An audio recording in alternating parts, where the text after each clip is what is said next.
di remercier bu baax a baax Presseya ci gunge bi alors ah. muy ñëw moom tamit. Presseya waa xanaa ñu ciy guux tuuti wallaay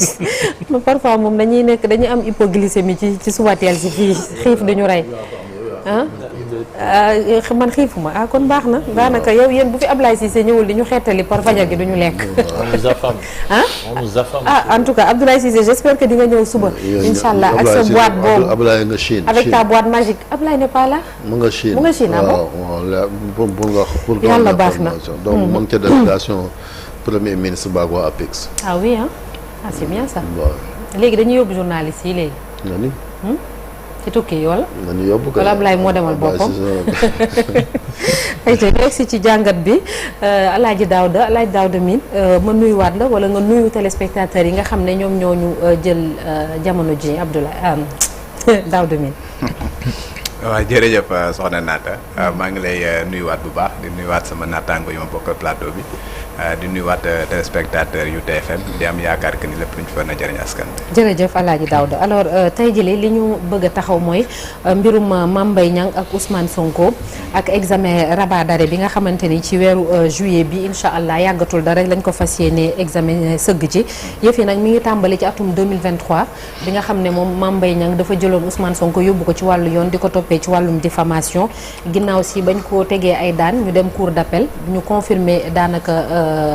maanaam condamnation bi cour suprême moom itam loolu la def léegi nag jamono ji ci biir cour suprême ci boppam tam dañoo bëgg a avocat yi ñoom ñoo te kon introduire rabat d'arrêt boobule ñu bëgg koo examiner yan chance la am pour aboutir di loolu noonu Alaaji Daouda. chance yi muy am pour aboutir dina compliqué pour que moo wax ci mais li ñu mën a wax mooy rabat d'arrêt au Sénégal mu aboutir lu néew la parce que rabat d'arrêt c'est procédure bu exceptionnelle la rabat d'arrêt moom mooy Cour suprême dañoo bëgg nga wax ne décision bi ngeen jëloon décision ba baaxul xam nga dañu bëgg Cour suprême ci boppam mu wëlbatuko daal di wax ni moom si bopp décision ba mu jëloon décision waa weddi boppam en quelque sorte loolu mooy rabat d'arrêt tey comme ni nga ko rappelé Ousmane Sonko dañ ko condamné woon tribunal correctionnel dans un premier temps à 2 mois avec sursis ak 200 millions dommages et intérêts mu interjeté woon appel au niveau de la cour d'appel daal di yokkoon peine bi yóbbu ko 6 mois avec sursis confirmé 200 millions yi ba pare tegoon ci contrainte par corps maanaam boo fayul Mame Mbaye Niang am na possibilité yóbbu la kaso moom mu defoon pourvoi en cassation dem au niveau de la cour suprême daal di confirmer 6 mois bi confirmer 200 millions bi mais dindi contrainte par corps bi boo xoolee ci décision ba mu jëloon cour suprême dafa waxoon ne la diffamation bi ñu ko condamné dañ ko considérer comme une infraction politique et par conséquent kenn mënu cee teg contrainte par corps maanaam kenn mënu cee yóbbu nit kaso parce que fayuloo dommages et intérêts yi loolu lañ dindi woon confirmer 6 mois yi confirmer 200 millions yi léegi les avocats d'Ousmane Sonko nag ñoom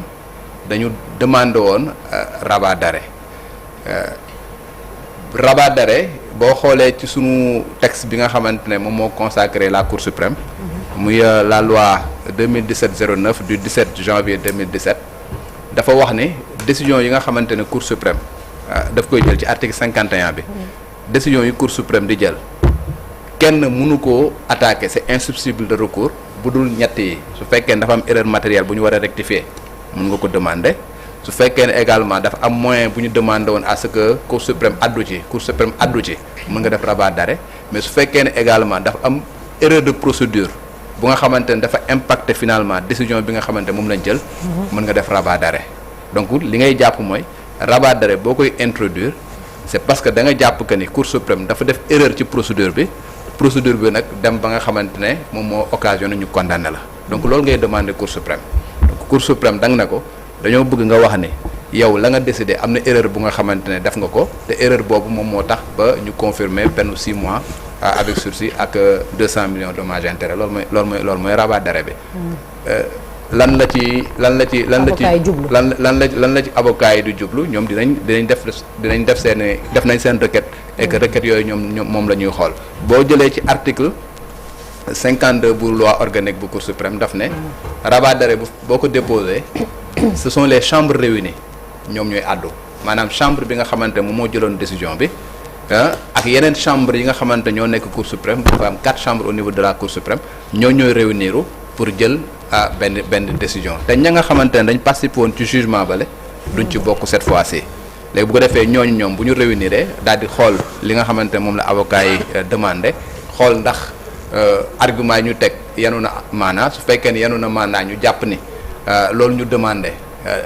war na ñu kase bu boobaa dañuy kase décision bi nga xamante ne Cour suprême moom la jëloon ba pare remplacer ko par beneen décision su fekkee ni nag dafa nekk lu nga xam ne ñoom jàpp nañ ni argument yi ñu def yu ñu joxe taxawul boobaa dañuy confirmer rek li nga xamante moom mooy décision bi ñu jëloon muy 6 mois avec sursis ak 200 millions dommages et intérêts. maintenant li nga xamante ne mën nañ ko ci wax également moo di si jugement boobu dafa am benn pàcc bu nga xamante ne dañ ko dépassé mooy béy na mbuus parce que ci jugement bi dafa am ñaari branche dafa am li ñuy woowee action publique bi ak action civile bi action publique mooy condamnation 6 mois avec sursis bi nga xamante dafa amoon jeexital après moom moo taxoon Ousmane Sonko mun woon bokk ci élection jugement boobu la loi d'amnistie purgé na ko dindi na ko loolu moo tax Ousmane Sonko mënoon bokk ci élection législative bi moom moo taxoon mu mënoon nekk député parce que sinon bu fekkul woon ni loi d'amnistie jaaru fa woon Ousmane Sonko du mën a bokk ci élection yi parce que 6 mois avec sursis bi soo demee les dispositions du code électoral daf ko doon interdire mu bokk ci élection pendant une durée de 5 ans donc loi d'amnistie boobu moom moo ñëw daal di faase li nga xamante ne moom mooy 6 mois avec sursis parce que l'affaire Mame Mbaye Niang fait bel et bien partie de la loi d'amnistie. D'accord. Voilà. kon rabat d'arrêt bi amatul sens. Donc, c'est ça en fait. C'est léegi ça la question. loi mënu ma wax ni amul sens. pourquoi parce que dama la wax foofu action publique mais des na action civile bi. D'accord. mooy les 200 millions. La loi d'amnistie daf ne la loi d'amnistie ne préjudicie pas aux droits des tiers. maanaam dommages et intérêts yi dafay subsister. Ah d'accord. maintenant su fekkee ni dem nga bu ñu defee rabat d'arrêt bi bon mën nañ xool ndax réellement 200 millions yi nga xamante ne jox nañ ko Mame Mbaye Niang dans l'affaire de diffamation est-ce que réellement répondre na aux critères répondre na aux procédures et consorts donc li may jàpp que ni jeexital bi actuellement c'est pas sur la peine c'est pas sur l'éligibilité ou bien l'inéligibilité de Ousmane Sonko parce que loolu dañ na ba pare c'est plutôt sur les intérêts civils bi nga xamante ne même bu fekkee ne am na loi d'amnistie les 200 millions dafay subsister parce que la loi d'amnistie ne préjuge pas aux droits des tiers moom la loi d'amnistie ci boppam bind. kon mën nañoo jàpp ni kon rabat d'arrêt bi essentiellement kon loolu la pour loolu la. waaw parce que jeexital boobu moom moo ci am. kese moo ci des. parce que bu dee rek sur la condamnation ak l'éligibilité de Ousmane Sonko. loolu c'est réglé bu boobaa rabat d'arrêt bi sax dafay devenir sans objet en fait. parce que amul benn jeexital bu mu mën a am. voilà rek bu amee day am audience lay doon avocat yi di plaider wala. waaw audience lay doon parce que audience Cour suprême lay doon avocat yi ñoom bu ñu ñëwee déposé woon nañ seen requête. mais bu ñu ñëwee dañuy ñëw daal di développer bu ñu développer waa Cour suprême bu avocat général bi nga xam moo nekk Cour suprême dina jël kaddu moom tamit daal ci addu les avocats de Mame Mbaye Niang également dinañ fa teew ñoom tamit daal di addu et ci cëppaandaw ga les chambres réunies bu Cour suprême daal di xool réellement ndax argument yi ñu développé lan mooy li nga xamante moom mu ci dëppoo ak yoon ñu daal di jël benn décision daal di koy fesal. ni nga ko waxee sànq El Hadj Daouda nga fàttali ni rabat d'arrêt mi ngi mel ni comme Cour suprême moom ci boppam ne man maa jëloon dogal bi. mais baaxul. est-ce qu'il est arrivé un moment benn dossier boo xam ne introduire nañu rabat d'arrêt. foofu Cour suprême ñu nangu ko ñu bañ koo gàntal. moom mën na am de mais man à ma connaissance. waaw à ma connaissance non parce que rabat d'arrêt bu. Khalifa Sall ba dañ ko rejeté woon. lu mel nii la woon. voilà ñu condamné woon ko dans l'affaire na la koy wax sax. caisse d'avance dans l'affaire voilà de la caisse d'avance. mu demoon ba ñu condamné ko première instance appel ak Cour suprême mu def rabat d'arrêt à l'époque sax dañu doon wax ni le rabat d'arrêt est suspensif. voilà mais entre temps ñun sunu loi sur la Cour suprême dañ ko changé ba actuellement ni dañu wax ni le rabat d'arrêt n'est pas suspensif écrit noir sur blanc. voilà même bu fekkee ne def nga rabat d'arrêt Cour suprême bu jëlee décision ba pare wala dañ koy appliquer rabat d'arrêt bu ñëwee nag daal di annuler bu boobaa disposition bu bees bu ñu doog ko jël ñu appliquer ko. léegi pour ce cas là bu ñu demoon tey ba nangu ko. léegi lan mooy nekk sooru Mame Mbaye Niang dañuy commencer waat procédure bi dañuy tàmbale waat depuis le début nan lay demee dañ koy yóbbuwaat ci yoon nan la. non duñu commencer waat depuis le début décision première instance bi jël nañ ko bu appel bi jël nañ ko. bu cour suprême jël na ko. maintenant bu fekkee ne rabat d'arrêt bu fekkee ne dafa ñëw par exemple ñu daal di wax ni dafa am erreur de procédure ñu daal di casser. bu ñu casser ba pare cour suprême ci boppam moom mooy àddu daal di jël une décision xam nga et ce sera une décision définitive. Voilà mais doo ñëwaat nga ne da ngay casser da ngay indiwaat au niveau de la cour d'appel parce que encore une fois c'est pas la décision de la cour d'appel qui est attaquée c'est la décision de la cour suprême qui est attaquée. Et foofu noonu boo xoolee les chambres réunies ñoom ñooy réunir pour litige bi ñu jeexal ko une bonne fois pour toutes. Voilà donc bu ñu casser ba pare dañuy àddu et mu nekk une décision qui devient définitive et doo ko mën a toppati parce que les décisions de rabat d'arrêt kenn mënu ko après nga toppaat ko. léegi diggante bi nag Ousmane Sonko statut am dafa changé premier ministre la. loolu dañ koy jël en compte ci àtte bi wala. non bu fekkee dañuy wax rek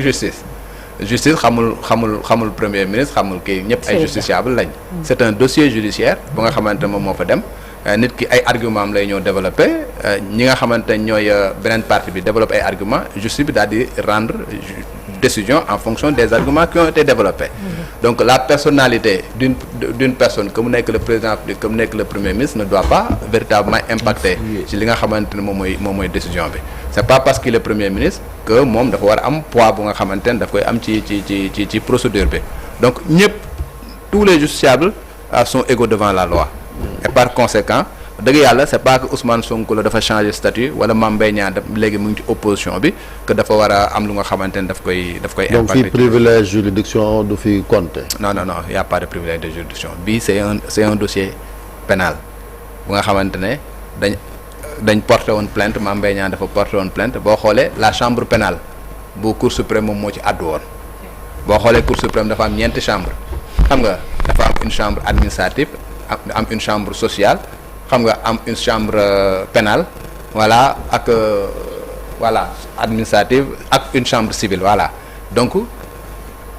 chambre pénale moom moo jëloon décision dem nañ def rabat d'arrêt chambre yëpp ñoom ñooy réunir pour daal di addu ci li nga xamante ne moom mooy nu mu tuddati décision bi nga xam ne war nañ ko mën a jël. voilà loolu article 52 bu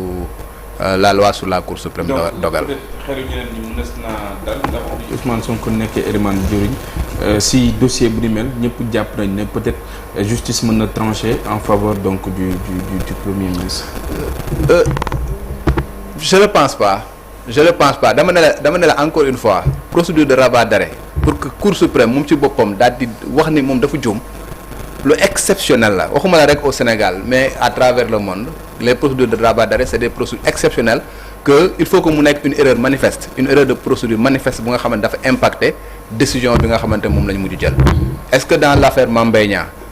am na argument yu nga xamante ne les avocats de Ousmane Sonko dinañ ko mën a mettre sur la table daal di wax ne y a une erreur manifeste bu nga xamante ne moom moo dem impacter la procédure ca cëppaandaw ga voilà loolu mooy la question su fekkee ne loolu am na bu boobaa rabat d'arrêt bi mën na am jeexital ñu daal di koy casser daal di jël une décision voilà mais je pense pas que mu nekk lu nga xamante ne yombe na comme ni ñu koy ni ñu koy waxee c'est parce que Ousmane Sonko il est premier ministre et par conséquent voilà affaire bu demee bu ko concerné dañu justice bi day jël rek daal di koy jox gain de cause sans pour autant moom ay argument yi nga xam dañ koy développer non ça se passera pas comme ça. te njuumte bi ci procédure rek la mën a nekk mais pas ci fond bi. non pas ci fond bi article 52 le rabat d'arrêt est ordonné lorsque l'arrêt attaqué est entaché d'une erreur de procédure qui a affecté la solution donnée à l'affaire par la Cour suprême loolu la wax article 52 bu la loi sur la Cour suprême donc erreur de procédure ba ngay xool ndax réellement am na erreur bu nga xamante ne moom moo dem ba décision ba ñu jël mu daal di koy impacter